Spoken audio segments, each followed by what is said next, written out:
Hey, a happy Monday to you. Welcome on in to the Ameren, Illinois Lunch Show with Claibs and Joe, powered by Graybar, driven by Munganess St. Louis Acura here on claibsonline.com. I'm Joe Roderick, joined alongside by Mike Claiborne. First of all, Claibs, how are you feeling? How's the hip? Slowly but surely, things are moving in a positive direction.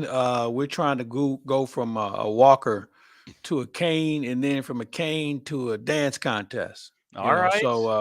It's moving in a good direction. It's a challenge, though. It's a You getting challenge. you getting yourself like a Whitey Herzog, like baseball bat cane? You doing No, something with you a know what? nice little like head of some sort of animal or something? What are we You know what? looking for? What's the market? I just got one off of Amazon, man, because I don't Really? plan on using. You know what? And Dan Farrell has one.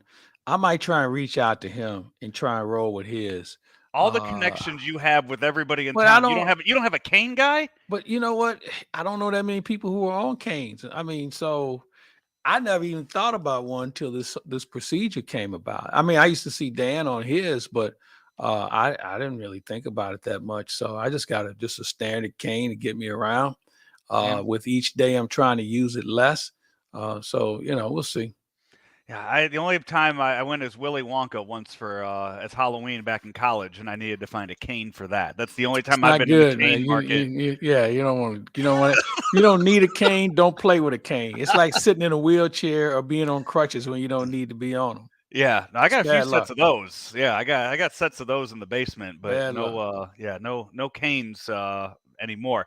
Hey, before we get going here, as always, it's the Ameren Illinois Lunch Show, and our friend Brian over at Ameren just sent me last week. We were telling you about the linesman rodeo that they're doing. And if you remember, a few months ago, they had me perform the tasks of a lineman, a day in the life of a linesman Now, out is there that at as Ameren. far as you got off the ground? I think I got another step or two. They said, "Whoa, hold on. We're gonna bring you back." They stopped me. They told me to come back down. Oh, they didn't have to bring out a rescue team to get you down from that high spot, apparently. No, but I will say that one of my one of the what do you call it? The things what the spurs, one of the spurs, one of the Yeah, spikes in my boots right. was stuck in there pretty good, and it took a little bit to pull it out. I think I had to have somebody help pull it out of there. Why don't they just cut the foot off, and that way they could have kept the spike? Just way too strong Oh, okay. to dive in there like with my feet. But anyway, the Linesman Rodeo was on Overland Park this past weekend. Lots and lots of top 10 finishers for the Ameren, Illinois guys that were out there, including a few number twos finishes along the way as well. So congratulations to all of the Ameren, Illinois linesmen that were out in Overland Park for the Linesman Rodeo this past weekend, competing against several other companies throughout the entire country, all taking place right there in the heart of the U.S. You had a chance to experience it firsthand. I'm smart enough to stay on the ground, but you don't appreciate a lineman until you don't have power, or until you don't have some other things that you count on a daily basis. And these are truly trained professionals. I mean, everyone can't do it, and for them to have that sort of competition and finish highly ranked says a lot about their commitment. So we congratulate them on a great week. Now, if we can move this event to Vegas, I think it'll lead me better. The Sphere, I mean, once U2 moves out of the Sphere, I think Linesman Rodeo, you put a few poles in there and you let them go. I have a friend of mine that's going tomorrow night, if I'm not mistaken, to the Sphere out there. To go see U2 or go see the world, whatever planet Earth thing. He's out there for a week, so yeah, he's got tickets yeah. for something. I think it's U2, if I'm not mistaken. Yeah, those are the only two things playing right there. Like U2's doing like a residency there right now, and then they have another, just a much cheaper show to go to where it's kind of a planet Earth thing, to where I think they're just kind of showing off everything that the screens there can do. I know someone that was there last weekend, and the reviews that I've heard from that are just amazing. You use the word cheaper. I didn't know that existed when you go to Vegas anymore. If you see the Can price, you imagine? If you see the price of the U2 tickets, think about what cheaper. The Grand Prix is going to be. Think about what Super Bowl is going to be. But obviously there are people who can afford it. So I tip my cap to them. All We'll right. be there once again. I just everything all booked and ready to go for the Super Bowl out there in Vegas the first week of February. I will tell you this: I looked at the calendar of events for the Sphere out there to see what's playing that week. That week completely open right now. Nothing booked, nothing on the schedule. So you can imagine they are going to go all out with whatever they do plan to have out there. So you're saying the nitty gritty dirt band probably won't be part of the festivities. What I'm saying to you is expect a text from me around February 5th or 6th and ask if you got a guy that's at the Sphere to get me tickets to whatever's there. That's pretty much what I'm saying right now. Well, I know Usher is out there, and I think it's what, $1,000 to go into that. That's what somebody just messaged us. Hey, Usher, $1,000 to go see him out there. At I like Usher a lot, and I'm sure he's probably well worth the price of admission to some. But I'll try and reserve my funds for something else. As much as I'd like to see performed in person by Usher, and if Luda's there too to do his part, I still don't think $1,000 is worth it to me for that. Yeah. I don't think so. Hey, moving on though. We got so much to get to today. Let's get to it. We do. Baseball, you got baseball stuff. Hockey just started. Another big week in college football. Another big week in the NFL. But let's start with baseball. Let's start with last night. We saw the start of the ALCS, and tonight is game 2 of the ALCS, game 1 of the NLCS. Last night, we saw the Texas Rangers continue to roll on through in the postseason. It wasn't the offense that carried them along in that win yesterday. It was Jordan Montgomery, former Cardinal pitcher, who went out there, gave 6 1/3 innings pitch, and shut down the Astros in that game. And the Rangers, 2 solo home runs or not 2 solo home runs, a solo home run and kind of a produced run early in the game to beat future Hall of Famer Justin Verlander. If they're able to win games that way, watch out once that offense gets clicking again in this series. Well, yeah, I agree with you. They've been used to mashing. I mean, they swing the bat as well as anybody. They got good pitching last night for sure, but I thought the defense was really good last night also. This series, I think, will go 7. Houston's a better team on the road than they are at home, so they've got to figure some things out. But it's going to be a very good series for a lot of different reasons. And I love it. And as you and I talked, I love it because of the final 4 teams have managers who are old school in every sense of the word, whether they were former players or whether they were guys who were journeymen within the organization. These guys are really bringing the game back to what I think you and I have been accustomed to and what many fans have come to appreciate. And I'm not saying there's anything wrong with the technology that we use. I just think there's a time and place for it. And I think we're seeing managers, managing from their gut. Then I think that's how the game used to be done. I hope these guys continue. But I think both series are going to be very good. And I think both of them might go a while. That being said, if you look, you mentioned guys that manage with their guts. Maybe, I know this is just kind of an average right now. So maybe the guys that have been pulling their pitchers early are out of it. But if you look at the number of pitches that starting pitchers are throwing so far in this postseason, how deep they're going into games, I think starting pitchers are averaging something around like 77 pitches.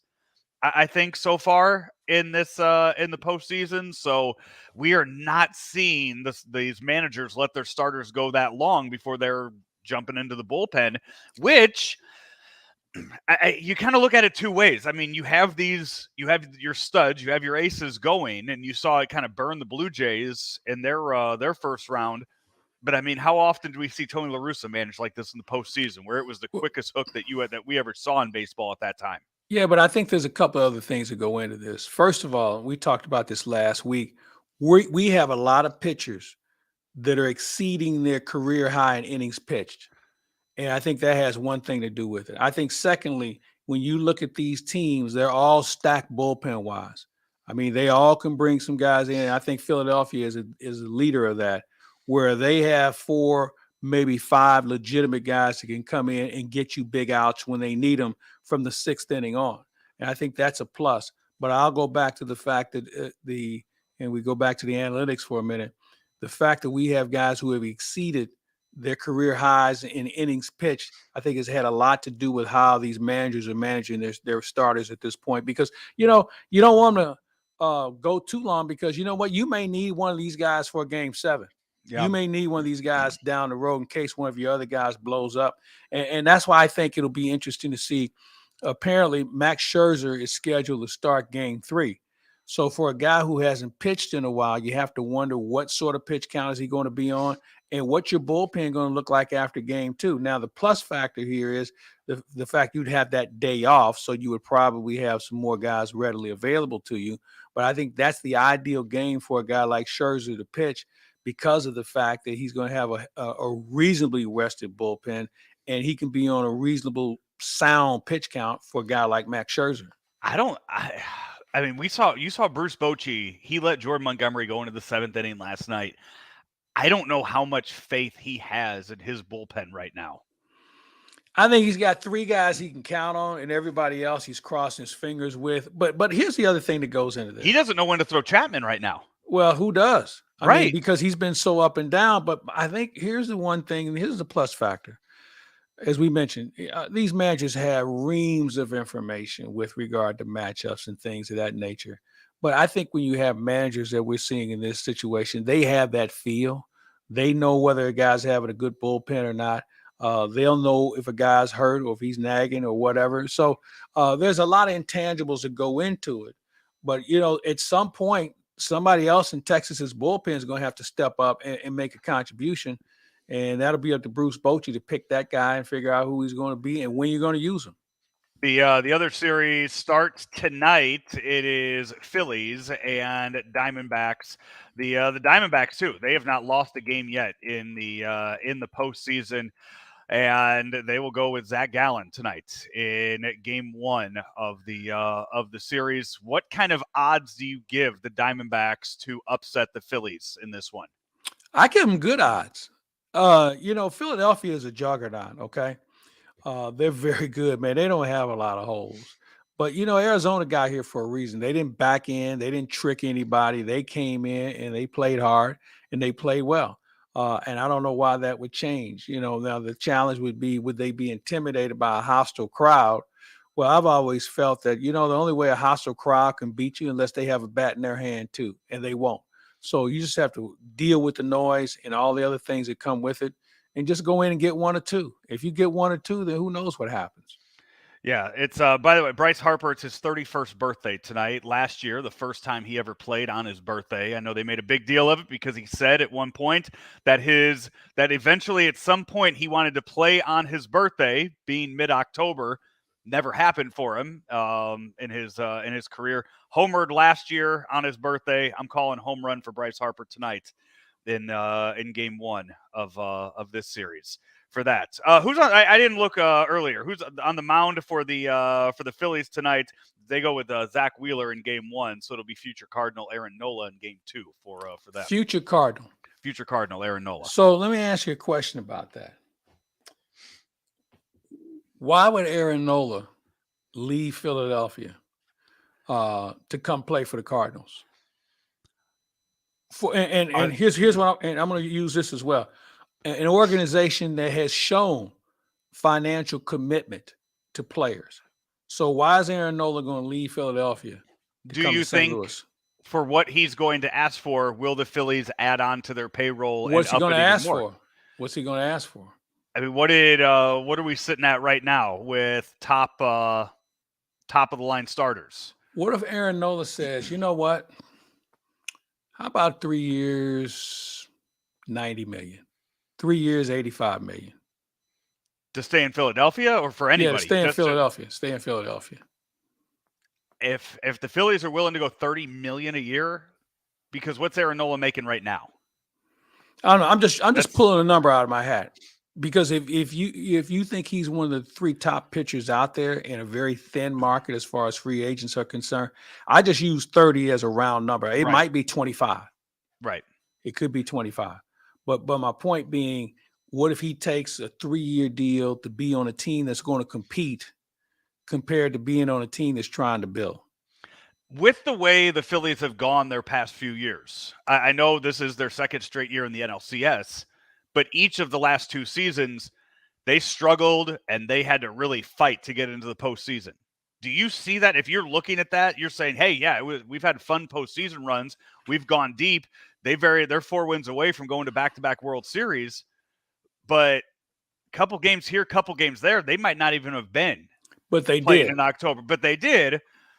But you look at how easily things could have changed. Do you see them as perennial contender? I mean, they're not running away with things like the Braves or the Dodgers did. Yeah, look what happened to them. I know. I'm just saying they just did enough to get in. And maybe that's what it takes. I think Philadelphia is going to be as good as their bullpen. Because if I'm Aaron Nola, I'm saying to myself, wait a minute, we have who, and that all those guys in my bullpen. That means I have a better chance to get a win. That means we have a better chance to get a win compared to saying you have Ryan Helsley, JoJo Romero, who the Phillies didn't want, and who else do you have?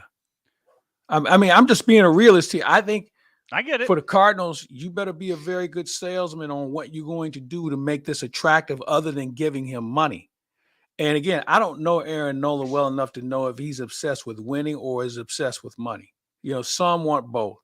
But I really think that to me, I don't think Aaron Nola is a realistic acquisition for the Cardinals.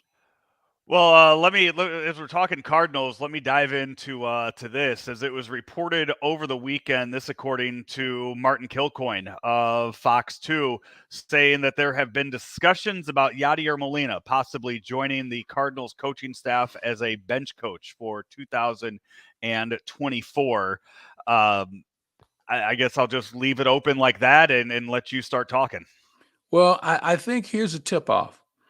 You know, normally at the end of the year, the Cardinals, like every team, has a sit down and they kind of put a cap on the regular season, kind of tell you some of the moves that they made as far as coaching and maybe some promotions and things of that nature.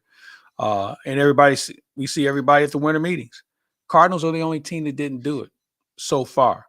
And I think maybe there's a reason why. Is because maybe they haven't solidified some things within their front office and or coaching staff. That would because they had a schedule for last Monday, right, and they canceled it. That would be that would put somebody like Ollie in an interesting position, just to have, if Yadi's the bench coach, just knowing that every loss, I feel like the fan base would just say, Yadi would have done it differently. Having no managerial experience at the major league level, you know what the fan base is like. And but see, here's what I would say to that.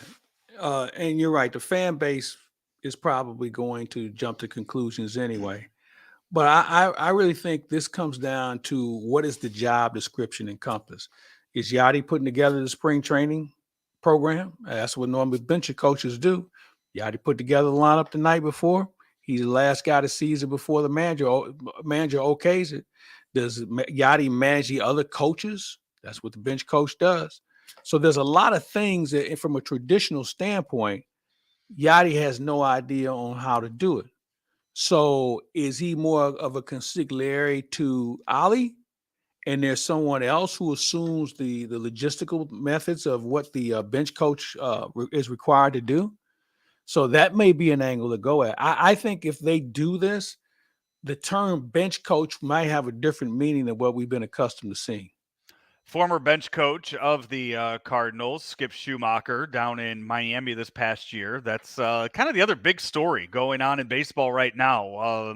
The morning of following Game 1 of the ALCS and before the NLCS begins, the Miami Marlins have decided to part ways with Kim Ng, their GM, the first ever female Wait a minute. GM. Let's back up for a minute. Kim Ng's decided to part ways with the Miami Marlins. She left them. So I know you have had a few hours since this news has come out, because Craig Mish, the reporter down in Miami, he initially posted saying the Miami Marlins have parted ways with her. So I know that it kind of came from her not wanting to, or the Marlins and her not agreeing to an extension beyond 2024. So whose decision was this? It was hers, because they had a mutual agreeable option, and she elected not to want to pursue it Kim Ainge was working without a contract all year. So this isn't like they couldn't have done this earlier to give her more job security.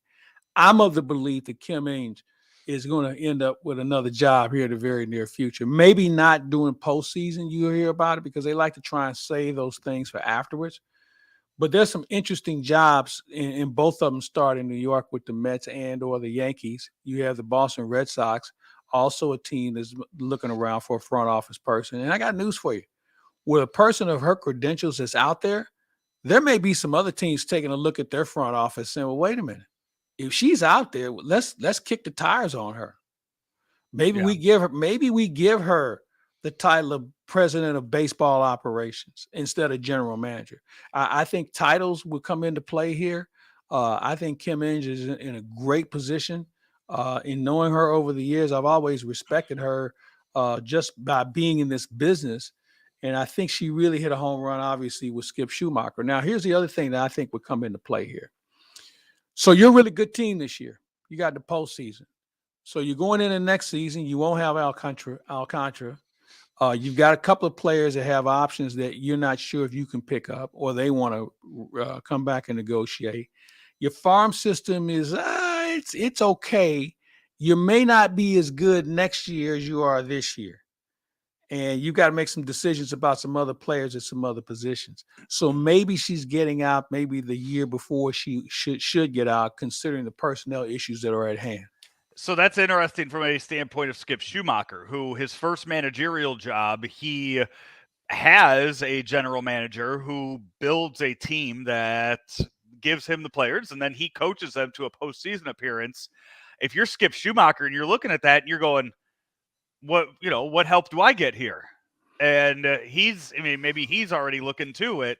All right, where's the next? Because he doesn't have any legit real ties to that Marlins organization, right? No, that's a good point you make. And I wonder, as Miami ownership decides to find a general manager or maybe president of baseball operations, that they include him in the process.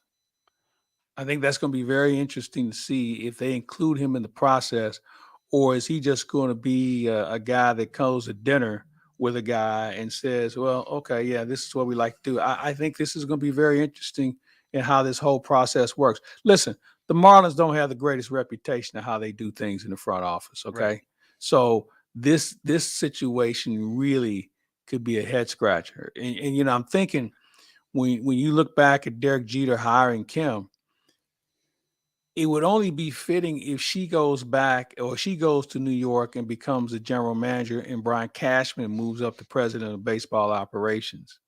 And now they kind of put the gang back together again in one sense because they all kind of have a good feel for how things unfold. I think she's probably the most intriguing and most sought after person that's not wearing a uniform in baseball right now. Since we're talking about Kim Ainge, the first female GM in the history of baseball, also this past weekend, the Giants have reportedly interviewed their assistant coach, Alyssa Nakin, for their managerial job, believed to be the first woman to become an official candidate for the managerial position in MLB history. Did you have any interactions or anything with her? Very brief. Very brief, not enough to say I know her well enough to say she's qualified to be a manager. She's been with the organization for a few years. She's done a few different things. I think if nothing else, it's a good opportunity for her to get the interview experience. Mm-hmm. I don't know if she gets this job, but I think it's a good opportunity for her to get the interview experience. So if there is another position that comes up down the road, maybe it's as a bench coach, who knows? Or something along that line that's elevated, I think it certainly puts her in a good light. We will take a break. A lot of baseball stuff covered here in the first 20 minutes of the show today, but we will move on and get to a little football, another action-packed weekend there well. And we will talk all about it when we get back here on the Ameren, Illinois Lunch Show with Claibs and Joe, powered by Gray Bar, driven by Munganess St. Louis Acura. Let me get this straight. Gray Bar is a distributor? Yep. For more than 150 years, we supported electrical and datacom projects all over the country. So you can get me products wherever and whenever I need them? Yep. thanks to our expansive national logistics network. For any industry? Yep, from construction sites and industrial plants to schools, hospitals, and just about everything in between. So you could say Gray Bar is much more than a distributor. Yep, you could say that. They really do it all. Yep. When you need a hand powering, connecting, or maintaining your operations, join the thousands of professionals who rely on Gray Bar to help keep them up and running. Yep, Gray Bar does that. Back here on the Ameren, Illinois Lunch Show with Claibs and Joe. Claibs, you kind of said, "Oh no," you kind of seemed a little hesitant to want to talk a little football here in this next segment. What kind of beef you got with? Football? I thought this weekend was a collection of really bad games on the NFL front. Oh yeah, the schedule was just awful. But what really stands out to me, and it's more and more, it's glaring more and more, the officiating is just not competitive. It's not consistent. And if you're in Vegas and you're trying to make a few bucks on the weekend, you have to be terrified on what's a penalty and what isn't anymore. And the game last night, they ended with the Giants. And granted, the Giants are not a good football team. And I think it starts with coaching with them. They got robbed on a pass interference penalty. There were multiple plays over the weekend, and I'm saying to myself, wait a minute, that used to be a penalty last week, and they're just missing it. And I don't know what they're being told from New York. Let them play, don't let them play. I don't know what it is, but it's so glaring that if I am a bettor, I'm probably stepping away from the NFL for a bit because I don't trust the officiating. It's awful. Yeah, I and going that direction, I threw a little bit down on the Giants to win outright yesterday, to where it was so everybody's picking the Bills, and you kind of felt like it was going to be one of those nights where exactly something like that would have happened. And I don't know if it was Tyrod Taylor or Brian Daboll, that play at the end of the first half. I don't know what the hell they were thinking on that. Well, but here's the thing that I think you have to take into account. Tyrod Taylor is calling what they tell him to call. All right. He's a backup guy. So, and this is where I go back to Daboll, because that wasn't the only play that I had to scratch my head about. Mm-hmm. I thought Tyrod Taylor gave them a chance. He didn't lose a game for him, but I thought Daboll's play selection or his offensive play caller, they were not on the same page last night. And it showed. I think that's a team that's really starving for better coaching. You made that huge investment in your offensive line, and they couldn't block sunlight, let alone anything else. And you think about the offense, and you made this big deal about your quarterback who was hurt last night, and Daniel Jones. I understand that, but Saquon Barkley is supposed to be a premier runner, and you can't get him the ball enough. So there's a lot of things that go on with this team. They have nothing to do with the on-field personnel. It has more to do with the people who are making the plays and making the decision on plays. But again, I'm going back to this, man. That game was glaring. And I'm sure it's getting a lot of heat because these are two New York teams. But I also think if you look around the league, I'm seeing it every week, more and more. I'm also seeing some awful play calling that's putting some quarterbacks in some very precarious situations. This game is fractured right now. And I don't know whether we have too many guys trying to do too many things, or we have not enough guys who can do just the things that's asked of them. But it's a very fractured game to watch. You mentioned the investment that the Giants have made in their offensive line. Justin Pugh tore his ACL in the week 6 of the 2022 season. So it's been about a full year since he played, was unsigned going into the month of October. Yeah. October 3rd is when the Giants signed him, and he started at left tackle yesterday in the game. So all that investment, and they're just he came in. No, the straight other off guy, the couch. No, he came in as a backup. The left tackle went down with a toe injury, and that's when Snead had to come in. So let me ask you this. How many weeks are we in? 6 weeks in now? Yes. Can we decide on who the bad teams are? Oh, the bad teams easily. Who are they? Bad teams, the Panthers are 0-6. I mean, yeah, but I think there's a reason why the Panthers are 0-6, because they don't have enough good players. Period. The Bears, the Bears showed us something on Thursday night last week. and then went right back to what they were, what we've seen from them. Their play selection is abominable. I So don't get it. all of the yards that that DJ Moore caught in that game, on that Thursday night game, he was their leading receiver yesterday. But you don't go after him all the time. I mean, unless he was being double teamed, triple teamed every time down. I'm gonna let feed him somebody the else same beat way. me. I agree. Somebody else is gonna beat me other than him. By the way, right now, if the season were to end today, the Bears would have the number 1 and number 2 pick in the draft.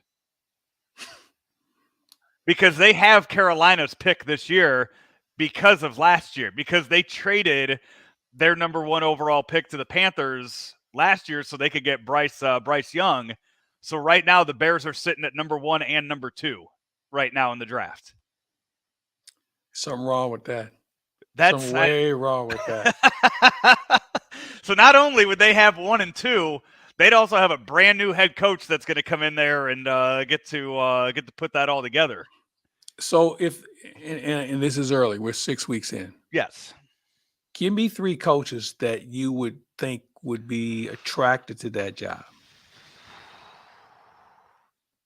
I'm trying to think of anybody NFL related that has retired or stepped away in the last year or two. You mean Right like a off the Sean top. Payton who's like 1-5 right now? Right. Okay. He had stepped away for more than a few years though, right? Yeah. He was gone. I mean, I feel like for some of these, if they're gone for 3 years, that might as well be 20 years with how much the game changes. Yeah, but you know what? I would disagree with you on that, because if you still follow the game, you know what changes are being made, and you know from where you sit how you would fix them compared to being stuck with a situation. Is that if you get picks 1 and pick 2 and you're the Bears, are you fine with Justin Fields, or are you going out there and you getting Caleb Williams? The quarterback is not the problem in Chicago. But that's kind of where I'm going with this though, because so here's what I'm doing. Is Eric Bieniemy, is that a spot where you finally give Eric Bieniemy a chance to be a head coach? If you let me draft, so here's what I'm doing with those picks. First, I'm trading down because I need more picks, and I'm going to get some linemen, and I'm going to go out and sign a veteran, and I'm going to go out and find another guy who's had some legitimate big league experience. I'm not going to take the first and second pick in the draft. There's not a difference maker in the draft that could help the Chicago Bears, whether it's a quarterback or whatever. So I'm going to trade down and stock up on picks for this year and next year. So that's what I would do. And maybe it's Bieniemy. I think Bieniemy would have to say, all right, what are we drafting? Let me look at this offensive line we have. Because Justin Fields is not a bad quarterback. I think he's been shortchanged because of the lack of trust that he has in the offensive coordinator, and the lack of trust that he has in the offensive line, and just the whole lack of trust as far as the system itself. I mean, other than the one receiver, they don't have anybody that scares you. So, right. I don't think it's his fault. I mean, he's a big, strong guy who's shown some legitimate ability. But, man, if you don't have the other tools to work with, you're wasting everybody's time. Yeah, so I'm just trying to think who the hot coaching targets are that are out there right now. And well, you've got another 11 weeks to figure it out. Right. And, we'll there'll be some hot shot coordinator from one of these teams that'll get a crack at it. It'll be an offensive guy normally. That, or you look at who's coming up from the college, and we know that rarely works, but that okay. I mean, the Bears last how many coaches have been guys that have how many times have they gone with that hot shot coordinator that hasn't worked? I'll tell you a guy who would be interesting, and his name escapes me. He was a coordinator in Tampa with Brady. And Byron Leftwich? Leftwich. I think I kick the tires on him. Where is he now? It's a good question. Is he still down there? I don't think so. But I would kick the tires on him just if he has the tools, because he knows the game. He's a good player, first of all. Mm-hmm. And you saw how he and Brady worked together. And maybe that's a misnomer, who doesn't work well with Brady. But, somebody like that, I think they have to shake it up a little bit. He All was right, fired. He was fired in January of last year. all right, we spent enough time on Yeah. it because nobody cares. What else you got?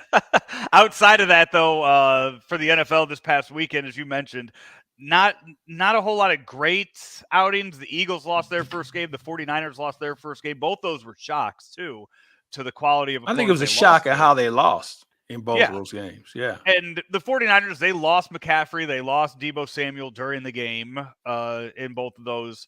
So, a little bit of their offense kind of taken out during that. But still, to lose to those opponents, it's going to happen at some point. No, none of these teams were good enough to go 6 or 17-0 this year. Yeah, was it Nate Burleson? Somebody said, if they get through the next week, they can run the table. And I'm like, are you nuts? This is the NFL, man, when nobody's that dominant anymore. Nobody can run a table anymore. And with injuries, you can't say Yeah, that exactly. knowing how, one injury. How many starting quarterbacks were out this past week? All That's around my the point. league for that. By the way, you brought up Nate Burleson, former wide receiver. Reminded me, we were texting about this over the weekend. Steve Smith, the comments that he made last week, Thursday night before the Chiefs and Broncos game, Jerry Jeudy calling him just a guy, trying to talk to him on the field before the game. Jeudy telling him, I don't have any time for you, kind of going back and forth. Your thoughts on a former NFL player who's getting himself it's one thing to analyze the guys, but to get himself involved at the level that Steve Smith did there on the field. Well, I think Steve Smith should know better. And you know what's ironic about that? Steve Smith and Jerry Jeudy's numbers are almost identical at this same point in both their careers. I mean, Really? it's like Joe, it's so close. It's like 2 games more. One of them played 2 games more than the other, but their numbers are almost identical across the board. So that's the first thing. Steve Smith played. He knows how this game works. Now, if you're trying to get clicks and you're trying to get producers to like you because you're telling it like it is at the expense of someone else, he should know better. If I'm Jerry Jeudy, I would have probably had some choice words for him too. I probably would have said something similar to what he said. There's no reason for you to talk. You did all your talking on your show, and now you want to come up and be buddy with me. No, that's all right, man. You keep doing your job. I'm gonna try and work harder at doing my job. So I had no problem with that as far as how Jeudy handled it. I think Steve Smith should know better, and I know why some people think, well, that's who Steve Smith is. Okay, that's fine. So when a guy tells you to go shit in your hat, then you should accept it because that's how it's gonna work. The college ranks this past weekend, you saw Mizzou get another win, a big win on the road. A ranked Kentucky team. They went in there, played a good, hard-fought game. It was, it's kind of similar to the LSU game that the Tigers just lost, to where the final score, I don't think was indicative to how close the game actually was throughout. Things kind of got out of hand a little late in the game. But Mizzou, another win on the road, now bowl eligible for another year, but still plenty of weeks left in the season to improve on that. This could be a very interesting season for Missouri. As you look at the schedule, they decide their own fate now. I thought going into Kentucky, a team that had given Missouri problems in the past, it was a real statement. Defensively, they tightened things up, man, and the offense continues to be very diverse with regard to how they can beat you. So it was a good test. They've got some bigger ones down the road, but I think the only thing they should worry about is who's on the schedule next and just go from there. I almost gave up on that game after the first quarter, being down 14-0. Well, no, would. I mean, that's the traditional Missouri that we've been accustomed to seeing, especially at Kentucky. I don't blame you. I would have done the same thing. But for some reason, they were able to hold on. The fake punt certainly rejuvenized the program. And they took it from there. And you know what? They physically kind of pushed Kentucky around. And that was something that was impressive. Corey Schrader was running through some massive holes. Brady Cook was given ample time to throw. So I tip my cap to the offensive line and the defensive line. Missouri kind of put the kibosh on. They scored 38 in a row after the 14 points they gave up. So I think that says a lot about their commitment as well. And let's see if they can build on it. They have South Carolina this week. South Carolina's having a down season, 2-4 on the year so far. And what's nice is they have the bye week next week. So they should not be looking ahead to Georgia this week. That's not, they have a whole week off in between. So they should be able to go in, focus on just beating South Carolina. Who should be reasonably healthy. Yeah. So here's my question to you. We saw early in the year that Missouri was a little bland as far as the non-conference schedule was concerned. Since then, they've kind of expanded the playbook a little bit more. Do you think they sit on plays as we speak, waiting for Georgia? Because Georgia, even though they're undefeated, doesn't look like they're unbeatable. I think they hope they could sit on plays. I'm sure there's plays that they haven't used yet that Eli Drinkwitz is going to hold off on, hoping to save for Georgia. But I think, you should be able to beat South Carolina with what you've already kind of shown on the tape, right? Yeah, but it's the SEC. You can't take anybody for granted.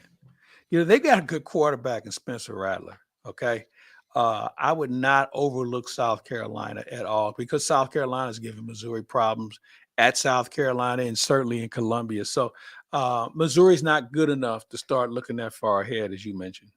How many schools has Spencer Rattler been?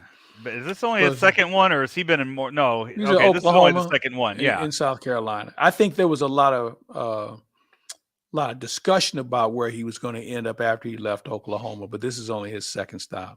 I mean, Oklahoma, he was supposed to be the next big thing. Well, he was. I mean, they just didn't have enough around him, and then Lincoln Riley decided to leave, and so he wasn't far behind. You saw this past weekend, USC gets their first loss of the season too, up in Notre Dame. So how many? I'm trying to think how many that gives us left now. Undefeated teams on the year. So you have Georgia, Michigan, Ohio State, Florida State, Oklahoma, Penn State, Washington, North Carolina. Those are your undefeated teams left here in 7 weeks into the college football season. So here's my question to you. Of those undefeated teams, are they all bowl playoff worthy? Because some of these teams haven't played anybody, okay? Ohio State, Penn State this weekend. Yeah, that'll separate the men from the boys on that one. So one of those teams will drop. I'm still waiting on Michigan to play somebody. Florida State's accounted for themselves reasonably well. You mentioned North Carolina. North Carolina's North Carolina. They'll stub their toe at some point. And then there's a team like Alabama who has not been flashy, but can easily find themselves in the hunt. There's some teams on the periphery that we're not paying close attention to, but I think over the next couple of weeks, you're going to see this thing get shaken up unlike anything we've seen in the past.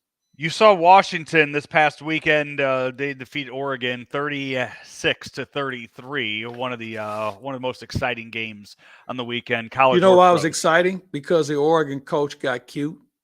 I thought he took some gambles. Maybe he didn't need to, but he knows his personnel better than me. But it was. I agree with you on the front. It was as entertaining of a game as we've seen. We certainly saw over the weekend.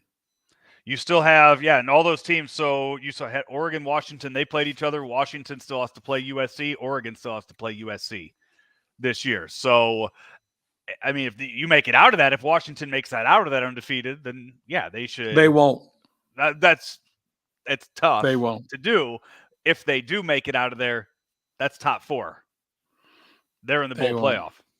I just think the teams we're talking about now, there will be some teams that we're not talking about that'll have a say-so. And then for Florida State, I mean, if you look at North Carolina's schedule, the only tough opponent they have on their schedule is Duke. They wouldn't play Florida State until the ACC championship game. There you have it. So some of these teams will eliminate themselves by the schedule. So. And you're kind of getting to that point though, but I mean, you've seen Oklahoma get some good wins now, so Oklahoma's kind of in the mix and can start being talked about running the table here for the rest of the year. So we're getting down there, but you never know any big week. And as right now, so you mentioned Georgia has shown that they are beatable. They do have they have Florida coming up, Mizzou, Mississippi, Tennessee. Georgia going to run the table again for the third straight year? Or Tennessee might give them a problem. I think all three of those teams. You know what? I think all three of those teams give Georgia a problem. Yeah. I mean, Georgia is very good the offensively, they still have to find ways to shorten the field. they're well coached, and I think that's one of the reasons why they've been so good. But there's a lot of work in front of them. They've kind of played to the level of competition. More football talk coming up later this week with Howard Richards, the Mizzou Hall of Famer. As Claibs, you and him will sit down again. You guys sat down last week with Mizzou alum John Anderson about an hour-long interview that's available now on Claibs Online, wherever you get your podcast. You can hear your talk with the one of the hosts at ESPN. Yeah, John Anderson, a good guy. We had a good visit with him, covered a lot of bases. And Howard and I are talking later today about who we plan on having as a guest this week. We're working on RG3. Hopefully we'll have him. But in the meantime, we've got some other people we're looking at to bolster up, huddle up with Howard as if he needs help. RG3, he was on the call for the LSU Mizzou game last correct. week. So he'll be able to talk a little Tigers with you guys as well. Claibs, before we head to our final break of the show, one of our sponsors here on Claibs Online, a painting and decorating foundation. If you know somebody that's looking for their next career choice, the Painting and Decorating Foundation, they just might be that job for you. There's no doubt about that. When you think about the opportunities that are afforded to you with the Painting and Decorating Council, there's so many different things they can do. And right now, just talking to Adam last week, they've got a lot of people out here working right now. And if you get into the program, you can take this career anywhere. You'll be certified to do a number of things. And let's face it, maybe college isn't for you. Maybe the military isn't for you. Maybe you like working with your hands, and maybe you just might want to find something that works for you and something that you've always wanted to do but didn't know how. Painting and Decorating Council would probably be a good start. Why don't you check them out? You can go online and check them out, or you can give them a call. And I guarantee once you have a chance to talk to them, it might change the way you look at what your future is going to look like. This is the Ameren, Illinois Lunch Show, powered by Gray Bar, driven by Munganass St. Louis Acura. We will take another break, come back, and wrap things up with a little bit of hockey talk right here on claibsonline.com. Hi everybody, I'm Peter Munganass with Munganass St. Louis Acura, here to talk to you today about some benefits of Acura's certified pre-owned program. After passing a 182-point multi-point inspection, Acura backs all of our certified pre-owned cars with a 6-year 100,000-mile limited warranty and a 7-year 100,000-mile powertrain warranty. Munganass St. Louis Acura has new inventory arriving daily. Come on into Munganass St. Louis Acura today, meet our award-winning team, and find that perfect certified pre-owned Acura for you. Final few minutes of the Ameren, Illinois Lunch Show with Claibs and Joe, powered by Gray Bar, driven by Munganass St. Louis Acura. We will be out at one of the Munganass here before the month ends, either next Monday or the following, and we'll do the Claibs. I'm telling you what, though, we do that show from one of the Munganass locations on October 30th. I'm expecting you in full costume there before Halloween, so we'll see what we can get done for. I'm gonna come as show. I am. I'll come as I am. Hey, also Bob Nightingale, Good Nightingale, another episode of that coming out later on this week on Claibs Online with Bob Nightingale of USA Today.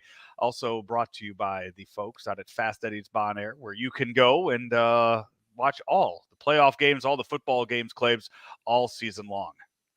They have plenty of TVs. The only problem is they don't have enough good games these days because the games just are as good as they need to be. But they have the coldest beer, the peel and eat shrimp, the Fat Eddie burgers. They have everything you want and then some.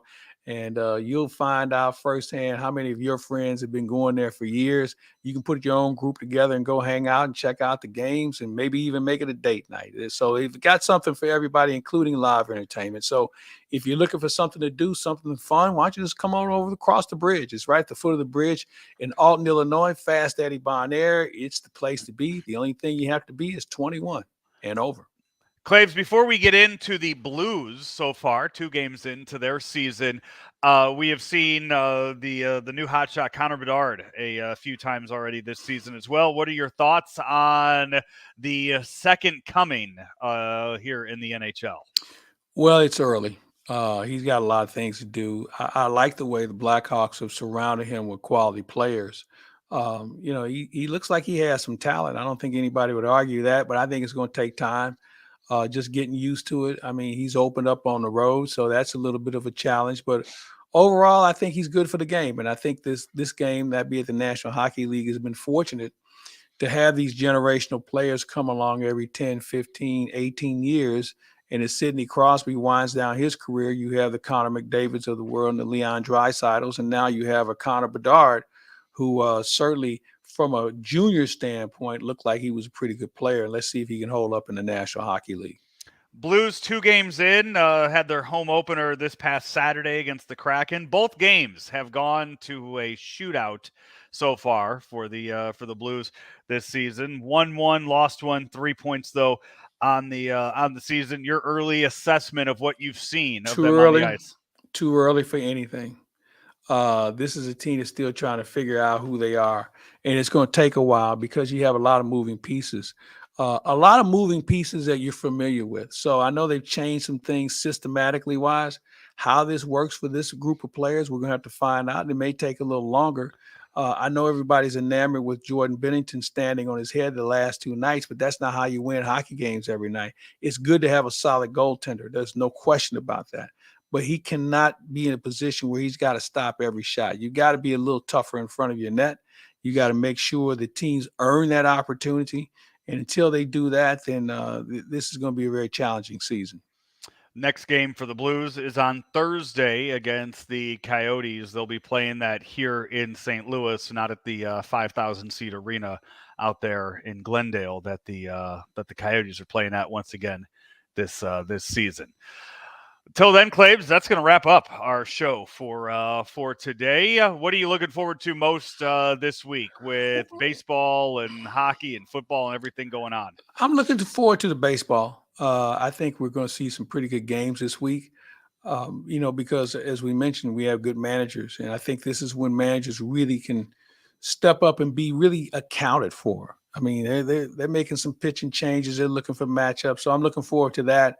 Blues later in the week. Let's see what they do against an Arizona team that is not that far away from turning the corner. So it'll be a good challenge for them.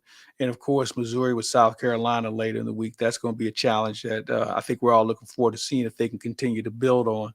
So there's enough good sports going on, and basketball is just around the corner. I was going to say, you could get yourself put on a nice sweatsuit, sit down on the couch, and eat your dinner, just like LeBron James did in the third quarter of his of the preseason game the other day. Yeah, well, it's preseason, man. Who cares? Now, do we have soccer this weekend or next weekend? God, you know what? I get alerts that pop up on my phone when they start a game. Well, I'm glad they talked to you because I haven't heard of many of them. Yeah, so I'm like, oh, okay, they're playing. All right. It looks like Claibs, they are home this Saturday at 8:00. 8:00 on a Saturday in late October. Well, as I said before, this season lasts way too long. Let's just hope we have good weather and we wish them the best. Saturday, the high is 70. The low is mid-40s. They are playing the Seattle Sounders, Claibs. And looking at the table, the Seattle Sounders are third in the Western Conference right now. So this is not a playoff game. I don't think so. No. They had a couple more games before the regular season ended. Yeah. We got to brush up on our soccer before we get to the postseason. No, I'm not. I got other things to worry about. Hey, if they didn't care about me, why should I care about them? That's going to do it for our show today. Plenty of other content coming your way all week long here on Claibs Online. So just keep that alert up and look for whatever it is that we are bringing your way. We'll have Cedric the Entertainer up early this week as well. Your sit down with him. So we will have that available to our viewers and listeners as well. So keep an eye out for that here on Claibs Online. He is Mike Claiborne. I'm Joe Roderick. This has been the Ameren, Illinois Lunch Show, powered by Gray Bar, driven by Mungan St. Louis Acura, and we come your way live each and every Monday right here on ClaibsOnline.com. There's always been a bright side to living in downstate Illinois. Ameren, Illinois is making it even brighter with a little help from the sun. Right now, we're building a next-generation solar facility to bring you cleaner energy for generations to come. It's good for the environment, your neighborhood, and everyone living in downstate Illinois. That's brighter thinking. That's energy at work. Learn how you can participate in solar programs at amerenillinois.com/renewables.